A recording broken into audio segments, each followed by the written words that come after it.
now we're moving on to my day pack, and as you can see, I put a lot of stuff in the day pack. So the day pack is designed for me to be able to carry all of my mission critical items. These are items that I don't want to ever lose ever, and that I carry around with me all the time. The problem with the Tortuga is it's big and I can't keep it with me if I'm on a bus and someone's sitting next to me and there's no space for me to stuff it in the overhead compartment. I have to put it down below. And if that happens, I don't want any of this stuff to be away from me. My day pack is actually not very great, and it's because it was a replacement for an old one. So let me show you the one I have right now. This is a North Face K2 bag. It's pretty small. It's 2/3 the size of my back, and it's small for a reason, because I don't want the excuse to use my day pack to pack even more stuff. Even though all this stuff seems to be a lot of stuff. It has two main compartments, one with a laptop sleeve and then another one for some smaller items, and then this front pouch here, and then these two water bottle holders. They're miscellaneous holders on the side. Now, the reason why I think this isn't a very good backpack is because I bought it at a Cambodian night market. I'm pretty sure this is knockoff. It's holding up well. It's lasted for about 2 months now, and there isn't any fraying or seams tearing or anything like that. There's a little bit of wear on this hook right here, but that's like not the most important thing to have this backpack function. So am I worried that it's gonna like fall apart in transit? No. What I did have before was the same brand as my main backpack. It was a Tortuga day pack, and I got it, and the price point for that's like 60 bucks, and 3 months of using it while traveling, it fell apart. I don't know why, because the Tortuga backpack's built so well, but the day pack was just flimsy, and it started fraying in really weird places, and the seams started to come apart. So if any of you have watched my Tortuga backpack review and think I was paid by Tortuga to make that, well, let it be known, no, all my opinions are mine, and the Tortuga day pack fell apart and failed on me.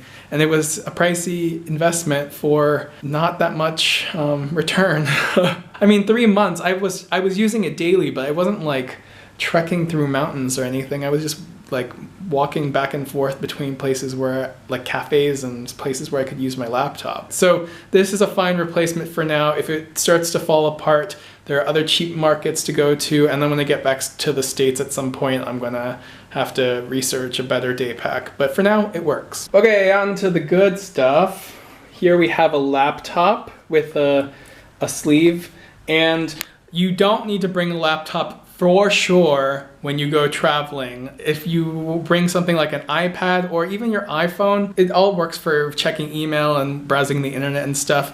The reason why I have the laptop though is because I do a lot of video editing, and while iPads have iMovie, it's hard to store and transfer files, especially the size of files that I have. It's just easier for me to have this laptop with me, even though it's a little bit more weight. And one thing to know is that I can carry my laptop in my Tortuga backpack. There is its own separate sleeve for that I can access from the top of the backpack. But generally I want to have it on me so I can like edit while I'm like on the bus or something. So it comes in the day pack. Of course, we have a plug for it, a pair of headphones. These are usually in my pocket, an Anchor battery charger. This is really nice. So it charges my iPhone 6 Plus about 4 or 5 times before I need to charge it fully again. And that's really good when you are traveling out in like a remote area where electricity is hard to come by or is sporadic. That's a really good investment. I recommend that. My battery charger for the camera I am currently using. The camera I am using to record this is a Canon PowerShot ELPH 340, an extra battery for that, an Insignia power adapter, a thumbnail drive just in case I need to back some stuff up, my external hard drive. This is a Seagate Backup Plus, and it's really convenient. It's super lightweight. and really easy to take around. I also carry in my day pack some extra GoPro batteries, just in case I like run out the door with my GoPro to go do something and I forget some extra batteries.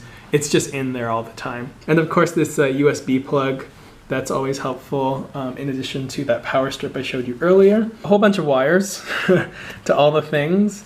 And I keep all of the wires and these electronic accessories in this pouch. This is a pouch I got when I flew business class to Southeast Asia. And it's really nice. It came with a bunch of toiletries as part of your business class experience, and I decided to repurpose it for these wires. If you get like a case that's like super bulky, you're gonna have trouble fitting it into places, and this is flexible enough so that it can kind of just like move around in the bag while still protecting everything. This is my passport. It's in the cover. Usually when you get to a border or where you need to hand this to immigration, you have to take the passport out of the cover. But I carry that with me in my day pack when I'm in transit. When I'm not in transit, I lock it up in my main bag and probably in a locker at my hostel. Just a tip, don't carry around your passport every single place you go when you're visiting someplace. If you're staying in a city and want accommodation for a little while, lock the passport up because you don't need it for everything that you do. I'd say if you think you're gonna get carded, maybe bring it if you don't have like a different kind of form of identification. And you definitely probably need to bring it to places where you want to rent like motor vehicles and stuff like that. Moving on, here we have a Pelican SD card case. And this is really useful for me to organize and protect all of my SD cards. These are the most valuable items for any vlogger. So if you know someone who has a YouTube channel and you want to give them a gift, the best gift you can give them are SD cards. There are never enough SD cards, there's never enough space. I also carry 2 microfiber cleaning cloths for both my glasses and for my camera. Here we have my Kindle. This is important when you're in places that doesn't have like electricity and you want to read something and you don't want to lug a bunch of books around. You can get all your travel guides on your Kindle. This one actually has 3G, so that means that I can, depending on where I am, I can access the Amazon Kindle store and purchase new books if I want to read something new. So it's really nice, it's a good investment. Here we have an extra lock with the key. This keychain was given to me by Carl. It has a map of my hometown, which is really nice. I carry around snacks with me. These are goji berries. Goji berries are very expensive in the United States because they're imported, but out here they're super cheap and they're super good for you. High in antioxidants, so go get some. This travel journal. This is what my former colleagues at my last job gave me before I left, and it's really, really nice. So inside I keep like notes and all of my tickets and business cards for certain things that I just want to have on record. And then I have a whole bunch of notebooks in here where I can journal or write thoughts down or write ideas for videos. I have a pen. You always have a pen when you're on the road. And I also carry this small little notebook for quick ideas that I need to write down. I do carry around extra money. This is actually Thai money, which I'll use when I go back to Thailand. And some extra credit cards and debit cards. And that's because if something happens where I get pickpocketed, I can easily withdraw some cash, or I'll have some cash on hand, which will allow me to get by until I can resolve the issue. So it's good to always pack money and extra debit cards and credit cards in different locations. So if one thing gets stolen, you're not totally screwed. I carry around a headlamp, my travel pillow, and a face mask. Then I have this Joby Gorilla Pod. I usually don't put it in the backpack. I usually actually just carry it around with me with the camera while I'm in transit. A pair of really cheap sunglasses, a small first aid kit just in case something happens to me while I'm out and about. I have some tissue, these wet wipes that you can just get at any kind of convenience store. And then finally, I have hand sanitizer I carry around with me, and sunscreen and facial sunscreen. A couple of things I didn't mention just because they are in my pockets all the time. I use a Mighty wallet. This is a very durable paper-like wallet that expands and contracts depending on how much stuff you put in it. The other thing that I have in my pocket at all times is my iPhone 6 Plus. Okay, so that is it. That's all the stuff I put in my day pack. Now it's time for me to show you how everything gets packed up.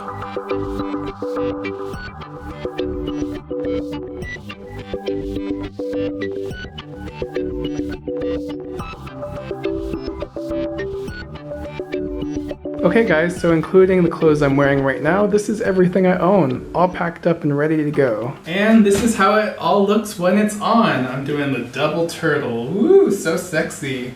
When I'm in transit, this is what it looks like, but most of the time, this bag stays at the accommodation, this bag goes on my back, and most of the time I have a tripod in my hand, which I can't really use right now because you're over there. So anyway, that's my entire belongings that I'm taking along with me throughout Southeast Asia. Everything that I showed you today is listed down below. And again, things are going to continue to evolve depending on how rainy it gets and what the weather's like and which places I'm going to and what I need. So if there are any other packing tips that I missed for a trip down to Southeast Asia, go ahead and leave them down in the comments below. Let me know what kind of gear you use. If you like this video, give me a thumbs up, follow me on all the social medias, links are down below, and subscribe because I'm posting videos every single week about travel related topics, and my trip throughout Southeast Asia.